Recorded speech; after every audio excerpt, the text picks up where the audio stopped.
Hello दोस्तों, welcome back to Hindi वार्ता साहित्य चैनल में आपका स्वागत है। तो आज हम करने वाले हैं चीफ की दावत कहानी को।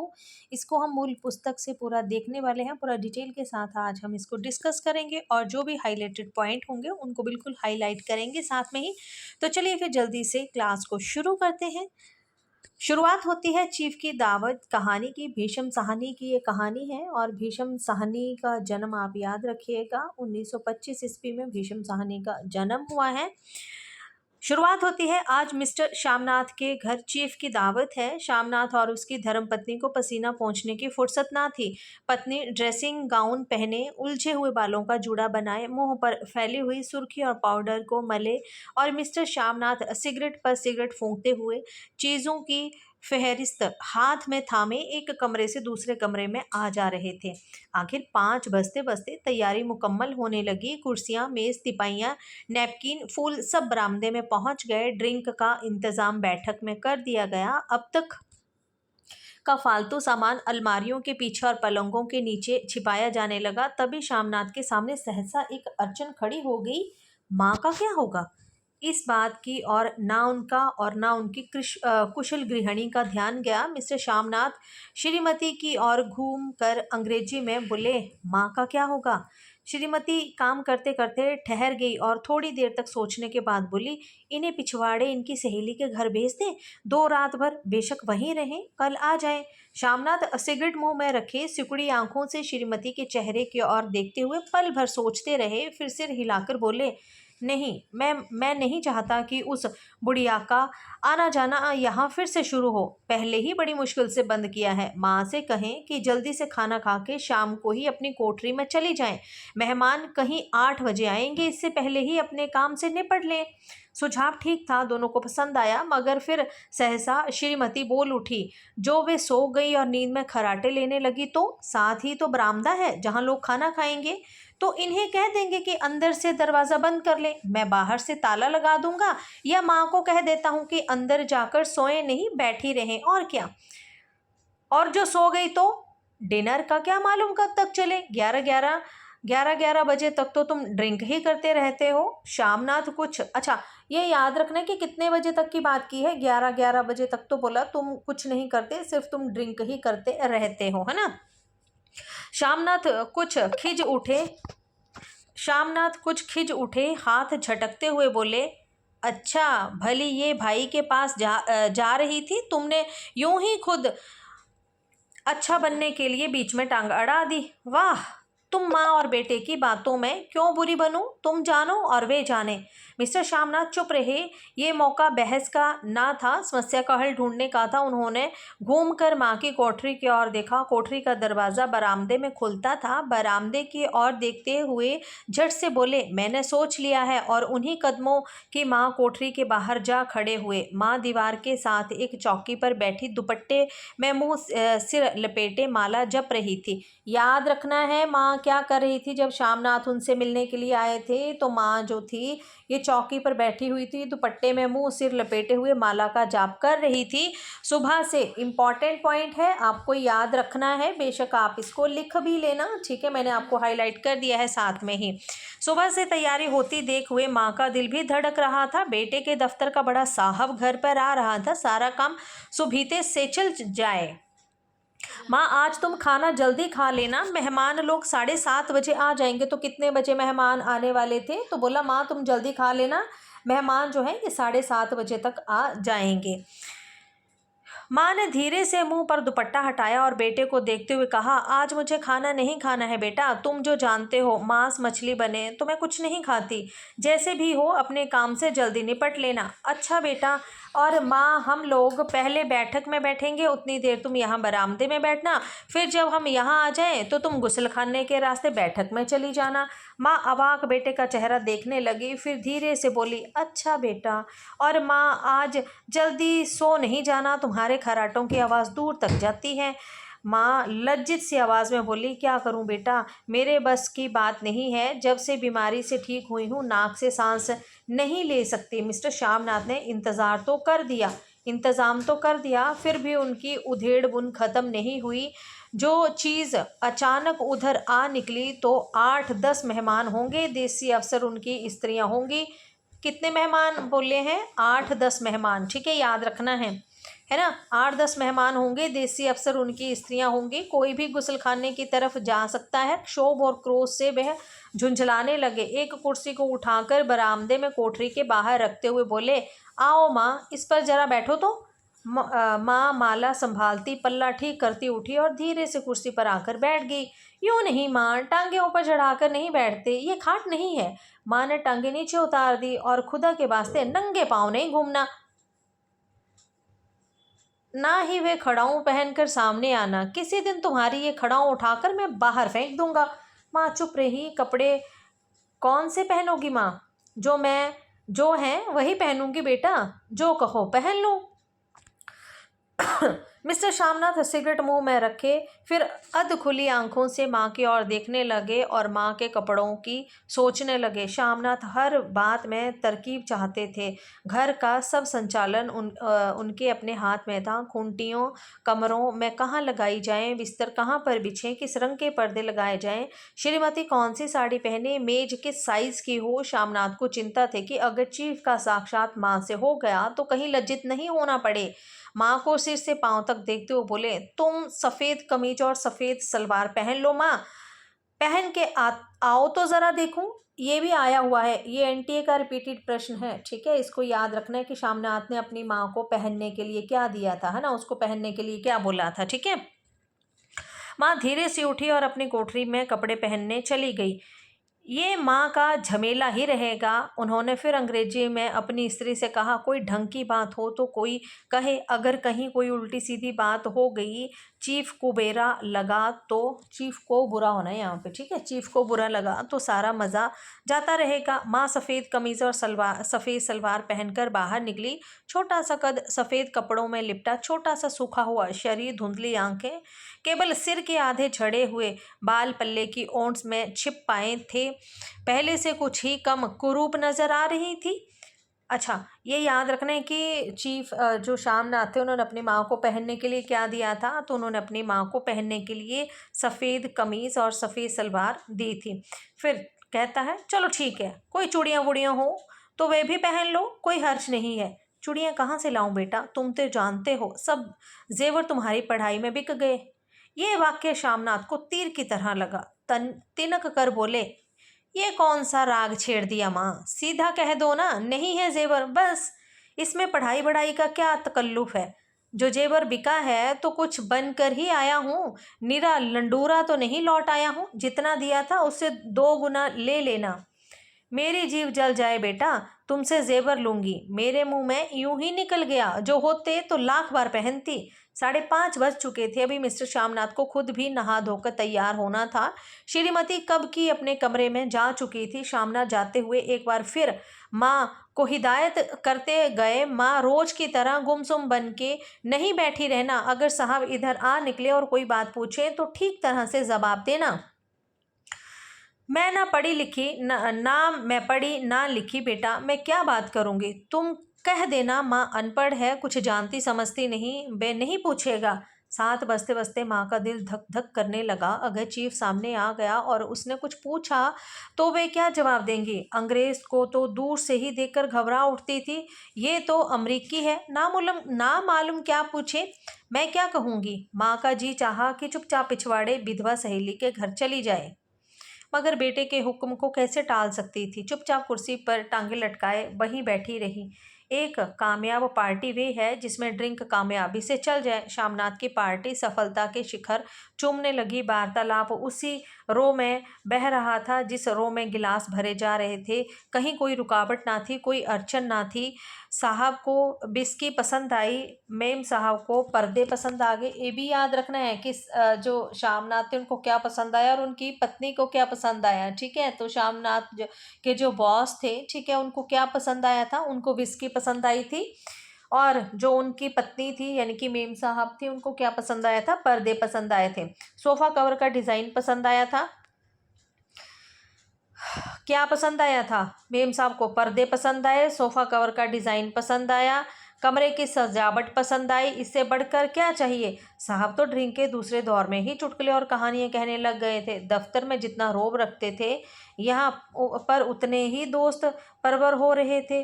और उनकी स्त्री काला गाउन पहने, गले में सफ़ेद मोती। अच्छा, ये भी याद रखना है कि श्यामनाथ के जो बॉस थे, उनकी पत्नी ने कैसा गाउन पहना था, किस रंग का। तो काला गाउन पहना था और गले में सफ़ेद मोतियों का हार जो है पहन कर रखा था। ठीक है, क्योंकि भाई एक एक पॉइंट इंपॉर्टेंट है यहाँ पे, है ना। अच्छा, और पाउडर की महक महक से ओतप्रोत कमरे में बैठी सभी देसी स्त्रियों की आराधना का केंद्र जो थी वो बनी हुई थी। बात बात पर हंसती, बात बात पर सिर हिलाती, और श्यामनाथ की स्त्री से तो ऐसे बातें कर रही थी जैसे उनकी पुरानी सहेली हूँ। और इसी रो में पीते पिलाते 10:30 बज गए। ठीक है, तो ड्रिंक का काम कब तक चलता रहा था, ये 10:30 बजे तक चलता रहा था, याद रखना है आपने, है ना। आखिर सब लोग अपने अपने गिलासों में से आखिरी घूंट पीकर खाना खाने के लिए उठे और बैठक से बाहर निकले। आगे आगे श्यामनाथ रास्ता दिखाते हुए, पीछे चीफ और दूसरे मेहमान थे। एक मिनट रुको। बरामदे में पहुंचते ही श्यामनाथ सहसा ठिठक गए। जो दृश्य उन्होंने देखा उससे उनकी टांगें लड़खड़ा गई और क्षण भर से सारा नशा हिरन होने लगा। बरामदे में एन कोठरी के बाहर माँ अपनी कुर्सी पर ज्यों की त्यों बैठी थी, मगर दोनों पांव कुर्सी की सीट पर रखे हुए और सिर दाएं से बाएं और बाएं से दाएं झूल रहा था, और मुंह से लगातार गहरे खर्राटे की आवाज़ आ रही थी। जब सिर कुछ देर के लिए टेढ़ा होकर एक तरफ को थम जाता तो खर्राटे और भी गहरे उठते, और फिर जब झटके से नींद टूटती तो सिर फिर दाएं से बाएं झूलने लगता। पल्ला सिर पर से खिसक आया था और माँ के झरे हुए बाल आधे गंजे सिर पर अस्त व्यस्त बिखरे पड़े थे। देखते ही श्यामनाथ क्रुद्ध हो उठे।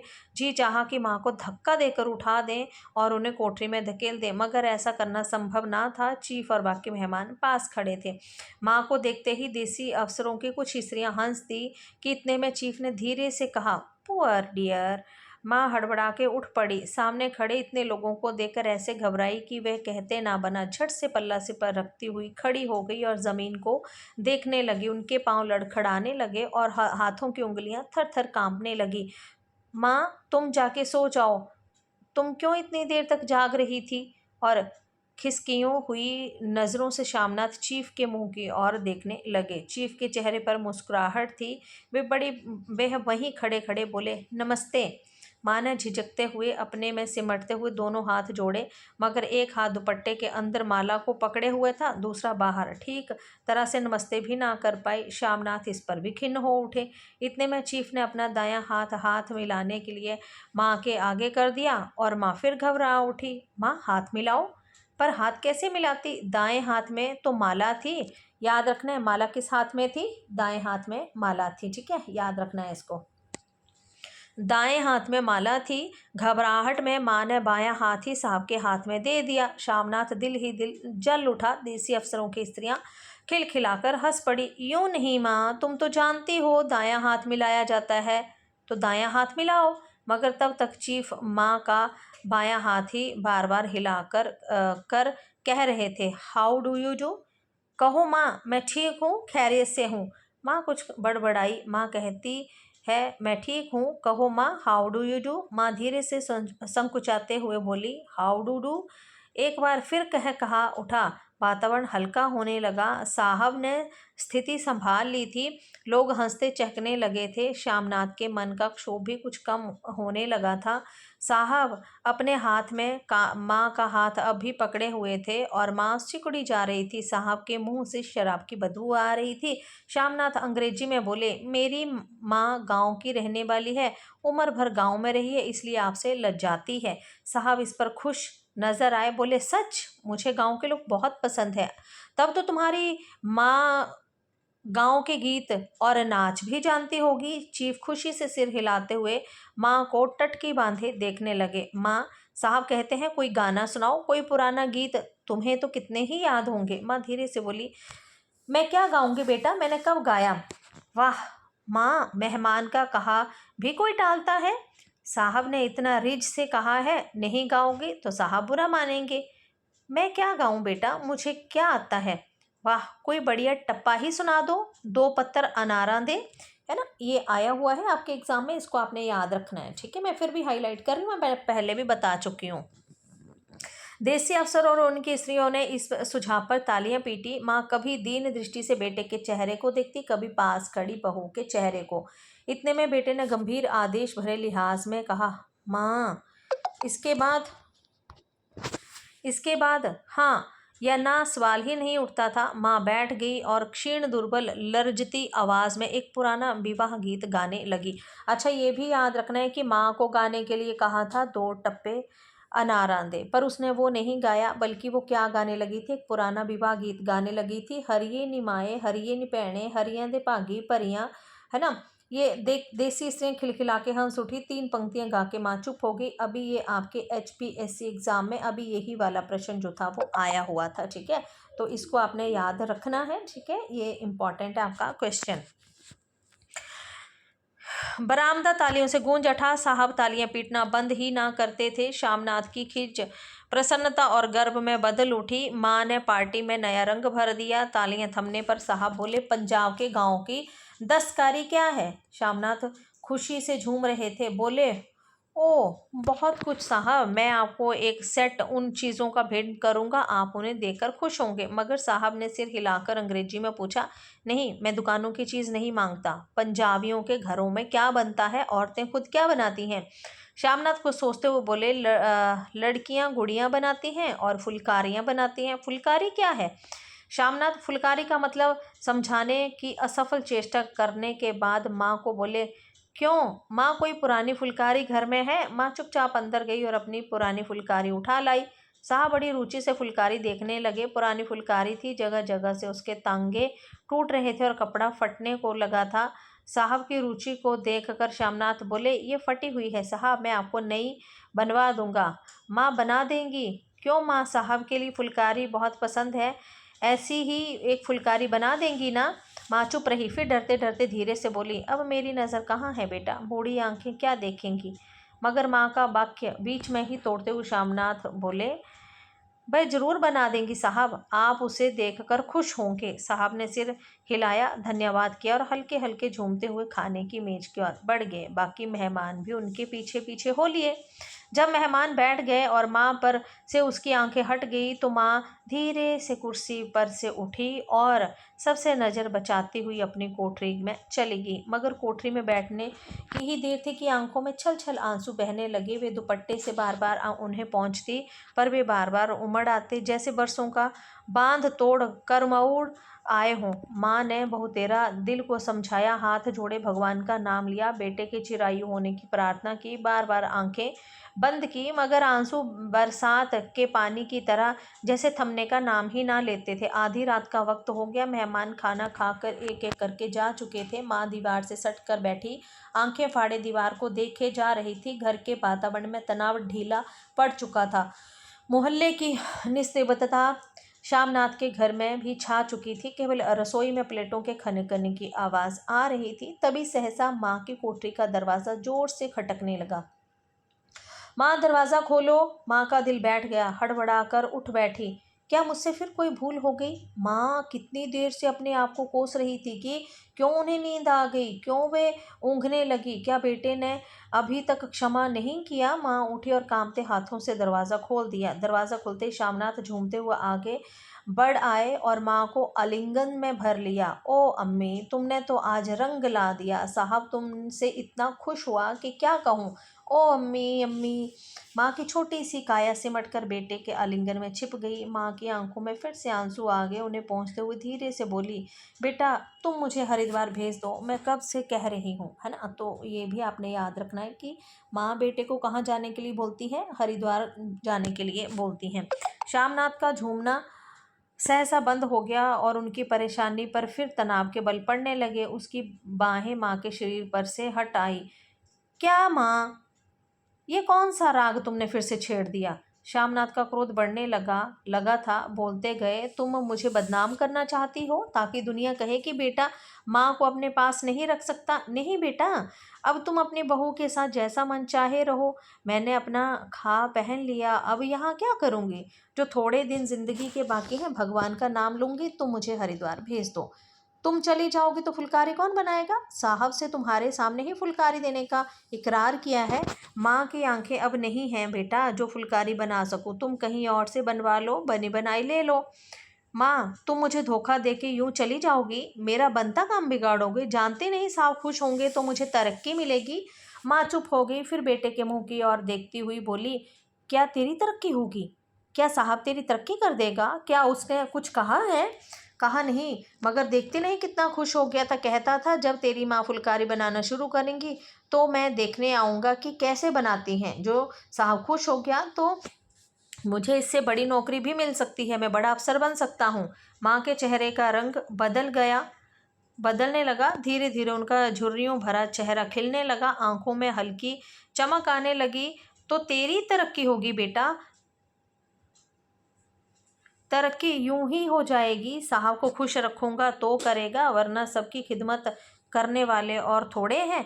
तो मैं बना दूंगी बेटा, जैसा बन पड़ेगा बना दूंगी। और माँ दिल ही दिल में फिर बेटे के उज्जवल भविष्य की कामना करने लगी। और मिस्टर श्यामनाथ अब सो जाओ माँ कहते हुए तनिक लड़खड़ाते हुए अपने कमरे की ओर झूम गए। ठीक है, तो ये थी आपकी कहानी चीफ की दावत। अभी एचपीएससी में जो था यहाँ से प्रश्न बना था, हरियनी माए हरियनी भैणे हरियनी भागी परिये। ठीक है, और 2 टप्पे अनारद ये भी आ चुका है और यहाँ से हर बार प्रश्न आता है, इसलिए मैंने आपको ये कहानी भी दे दी है। आई होप आपको कहानी अच्छी लगी होगी। अगर वीडियो अच्छी लगे तो वीडियो को लाइक और चैनल को सब्सक्राइब ज़रूर कीजिएगा। मिलते हैं नेक्स्ट वीडियो में, तब तक के लिए धन्यवाद।